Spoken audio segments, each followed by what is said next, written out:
동해의 오징어 획량이 급격하게 줄어든 원인을 궁금해 한 과학자들이 기계학습 기술을 이용한 위성 사진 분석 등으로 중국의 불법 어획이 핵심 원인이라는 증거를 찾아냈다.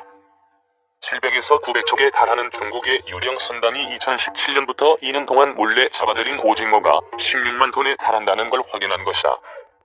이는 한국과 일본의 한해 어획량 합계와 맞먹는 것이며 금액으로는 약 4억 4천만 달러치다.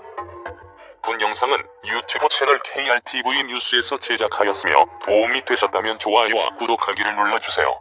감사합니다. 2015년에 설립된 국제비영리단체 글로벌 어감시는 이런 연구 결과를 국제학술지 사이언스 어드밴시스에 발표했다고 22일 밝혔다.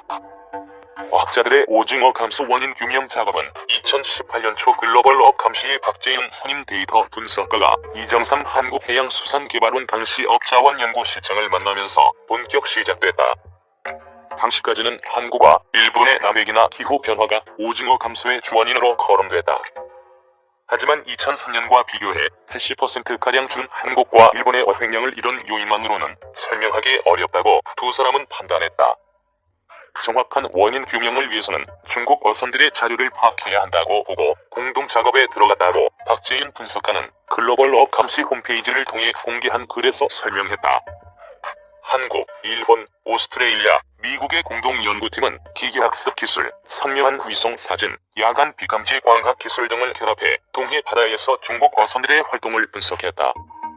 연구팀은 위성 사진 분석을 통해 북한이 배타적 경제 수역으로 설정한 바다에서 조업을 하는 외국 어선이 2017년 900척, 2018년 700척에 이른다는 걸 확인했다. 이 중 대부분은 자동 식별 장치나 국적 표시가 없는 배들이다. 연구팀은 식별 장치가 있는 일부 어선의 정보를 한국해양경찰 자료와 비교 분석해 어선들이 중국 국적이라는 걸 밝혀냈다. 동해에서 조업하는 어선 규모는 중국 전체 원양 어선단의 3분의 1 수준이다. 중국 어선들의 조업 방식도 충격적이다. 저인망 선단이 그물을 서로 연결한 뒤 바닷물을 퍼올리는 방식으로 오징어를 싹쓸이하는 것으로 드러났다. 공동 연구자인 데이비드 브로즈만은 마치 단체로 불을 깎는 것처럼 보였다고 묘사했다. 연구팀은 중국 어선을 추적하다가 뜻밖의 사실도 알아냈다. 대규모 선단 때문에 어려움을 겪는 북한 어부들이 길이 20m 미만의 작은 나무배를 타고 러시아 주변 해역에서 조업한다는 걸 위성 사진 등으로 확인한 것이다. 연구팀은 이렇게 조업하는 북한 어선이 2018년 한 해에만 3,000척 정도로 추정된다고 밝혔다. 북한 어선들은 장비가 허술해 일본이나 러시아 해안에서 표류하는 일도 잦다고 연구팀은 덧붙였다.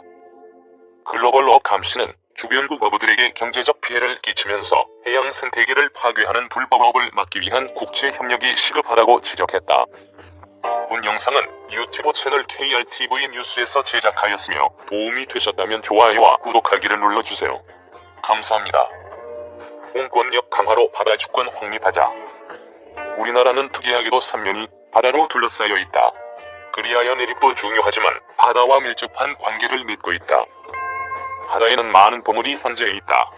다른 나라의 경우에도 마찬가지겠지만 특히 우리나라 대륙봉에는 어족 자원뿐만 아니라 다양한 자원들이 산재해 있어 바다의 중요성이 그 어느 때보다 높아지고 있다. 이를 잘 보존하고 개발해 나가야 하는 것은 우리의 과제이다. 더욱이 한반도는 해양 국가로서 바다를 둘러싼 국제 환경의 급격한 변화에 적극 대처해 나가야 한다.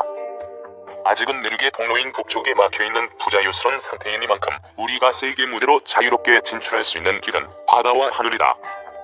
그럴진데 바다를 소홀히 할 수 없는 것이다. 한간의 개발 바람으로 바다 주변을 무분별 개발하고 그로 인해 바다를 오염시키고 주변 환경을 오염시켜 나가면 안타까운 일이 아닐 수 없다. 바다를 죽이는 것은 바로 우리의 생명을 단축시키는 것이나 다름없는 것이다. 그런가 하면 자금 서해안에서 발생하고 있는 중국 어선들의 불법 조업과 우리 경비 경찰에 대한 무법 행위 등에 대해 치를 떨지 않을 수 없다. 어떻게 일개 민간 선박이 주권 국가의 공권력에 도전을 할 수 있단 말인가? 이에 단호한 대책이 필요하다고 본다. 나아가 당국에서는 이러한 불미스러운 일이 재발하지 않도록 중국 당국에 대해 항의하고보다 강력히 대처해 나가야 한다고 본다. 또 독도를 둘러싼 일본과의 문제도 마찬가지다. 자칫 우리가 삼면의 바다를 잃게 되면 모두를 잃는 것이나 마찬가지이다. 이제는 육지에만 관심을 가질 것이 아니라 우리의 보고인 바다에도 더 많은 관심을 가져야 할 때가 아닌가 생각한다. 바다의 날이 매년 이 즈음에 치르게 되는 한낮 연례 행사 치레로 흘러서는 안 된다고 본다. 또 선술에 파묻혀 그 진정한 의미가 상쇄되는 일회성 소비 행사로 그쳐서는 더더욱 안 된다고 본다. 바다의 중요성을 국민 모두가 다시금 되새기는 계기가 되었으면 한다. 해양 주권 국가의 공권력을 다지는 계기가 되었으면 한다. 감히 어느 나라도 우리의 삼면을 넘보지 못하는 막강 해양 국가로 발돋움하는 계기가 되었으면 한다. 본 영상은 유튜브 채널 KRTV 뉴스에서 제작하였으며 도움이 되셨다면 좋아요와 구독하기를 눌러주세요. 감사합니다. 그러나 최근 산업화, 근대화가 급속히 진행되면서 중국 연안이 황폐해진 반면 생선에 대한 수요가 급증하여 우리나라 바다가 중국 어선의 무대로 변하였다. 또한 1994년 유엔해양법 협약이 발효되면서 이전까지 무주물처럼 자유롭게 이용하던 바다가 주한 소유권의 대상으로 변하였다. 바야흐로 경쟁의 바다가 된 것이다. 필자의 관내에 새벽다액이 울면 중국에서도 들린다는 가로도가 있다. 그 서남단의 선주변 바다는 중국 어선의 놀이터이다. 아무리 둘러보아도 대한민국 어선을 찾기는 힘들다. 바다 위에 우뚝 선 가거초 해상과학기지에 펄럭이는 태극기가 무색해 보일 정도이다. 기상이 나빠 피항이라도 하나치면 가거도는 새까맣게 모여든 중국 어선으로 둘러싸인다. 과연 중국 어선 불법 조업으로 인한 수산자원 감소량 손실이 1조 3천억 원이라는 연구가 과장이 아닌 듯하다. 필자도 해경함정을 타고 가거도 인근에서 불법 중국 어선 단속을 질의해본 적이 있다. 낮에 배타적 경제 수역 경계선에서 눈치를 보던 중국 어선들이 밤이 되면 수백 척씩 무리지어 경계선 안쪽으로 밀고 들어왔다. 칠흑 같은 밤바다를 어지럽게 수놓은 중국 어선 불빛 속으로 경비함정 한 척이 이리저리 오가며 뒤쫓는 모습은 차라리 해처롭기까지 했다. 중가부족이라는 말이 걸맞는 상황이었다. 어디 그뿐인가? 삼지창을 빼닮은 쇠창살을 설치해 등선을 방해하거나 도끼, 낫, 쇠파이프 등을 휘두르는 모습은 해적을 연상케 한다. 많은 중국 어선이 처음부터 폭력적이었던 것은 아니다. 예전에는 대부분이 검문에 협조적이었고 단속대원이 중국 선원에게 라면이나 담배를 건네주는 풍경은 흔히 볼 수 있었다. 그런데 중국에서 수산물 가격 급등, 불법 조업 담보금 상향 등과 함께 일부 폭력 저항이 성공하면서 어선의 학습 효과까지 생겼다. 중국 어선 사이에 폭력이 일반화된 것이다. 출항 전부터 불법 조업을 의도적으로 계획하거나 다수 어선을 지휘하여 집단적 폭력을 행사하는 것이 전해역에 퍼졌다. 최근에는 산동성 석도나 용영섬 대련 등 중국 어선 집줄지에 등선 방해물을 설치해주는 서비스까지 생겼다고 한다. 이 정도 되면 가히 전쟁 수준이라고 할 수 있다. 불법 조업 형태는 변화했지만 이를 단속하는 우리의 방식은 제자리 걸음이다. 불법이 확인되면 정선을 명령하고 도주하는 중국 어선의 고속 단정을 강제로 저반시켜 단속대원이 뛰어올라 제압하는 방식이다. 몸과 몸이 부딪혀야 문제가 해결되는 육단전 방식이다. 이 과정에서 많은 부상을 당한다. 기원전 481년 벌어졌던 그리스와 페르시아 간 살라미스 해전 방식이 그랬다. 영화 300을 보면 이 해상 전투 장면이 나온다. 당시 그리스 연합 해군은 맨머리 부분에 충각이 부착되어 있는 3단 노선을 이용해 페르시아 배를 옆에서 들이받고 병사들이 뛰어올라 육단전을 벌였다. 우리 중국 어선 단속과 비슷한 전술인 것이다. 그렇다면 바다의 특수성이라는 이유로 기원전 수준에 머물러 있는 중국 어선 단속 방식을 지속해야 하는 걸까? 그리고 우리 해경의 무사 안녕만을 기도해야 하는 걸까?